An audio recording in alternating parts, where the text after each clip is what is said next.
Mai si racconta ai nostri studenti, anche all'università, come mai 3 anni dopo la fine della Rivoluzione francese, che scoppia nel 1789, 3 anni dopo la parola fraternità, con un decreto dell'allora ministro degli interni della Francia post-rivoluzionaria, la parola fraternità viene cancellata e abolita. In qualche libro si fa menzione, ma nessuno mai che spieghi il perché.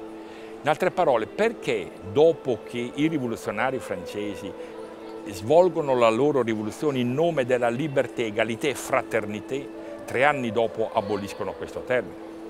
Ovviamente persone diverse, studiosi diversi possono dare interpretazioni diverse, però il fatto è che la parola fraternità è stata letteralmente cancellata e espunta sia dal lessico politico ed economico sia dalla pratica politica quotidiana. La ragione è molto semplice ed è che dopo la rivoluzione francese si afferma un modello di organizzazione economico-sociale basato sulla centralità dello Stato. Ed è chiaro che se io affermo la centralità dello Stato con le caratteristiche che ha avuto lo Stato francese, è ovvio che non ci può essere spazio per la fraternità, perché la fraternità è quel principio di organizzazione sociale, quindi della società, che deve consentire a tutti i membri della comunità di esprimere liberamente il proprio potenziale o il proprio carisma.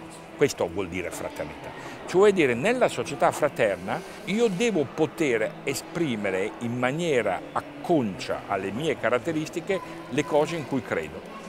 Nella Francia post-rivoluzionaria questo non era possibile, perché lo Stato aveva preso tutto il potere e decideva, e quindi l'idea dello Stato etico è lo Stato che decide cose bene e cose male, illecito dall'illecito e così via. Ebbene, oggi per dire in questi ultimi decenni, con l'affermazione della globalizzazione, ecco, avviene una sorta di piccolo miracolo. Questo concetto di fraternità sta riemergendo.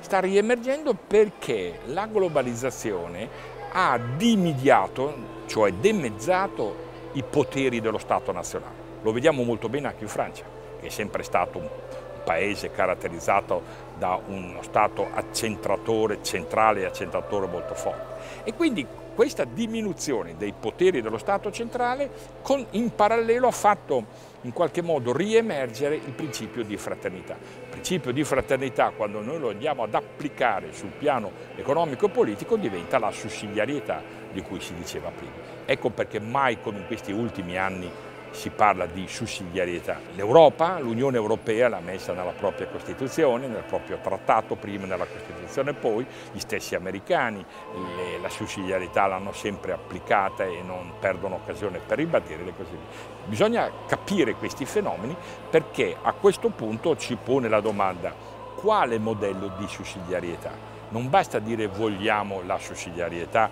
per riaffermare la fraternità, bisogna anche cercare di trovare il consenso, l'accordo e il consenso sul modello specifico di sussidiarietà che intendiamo realizzare nelle nostre società.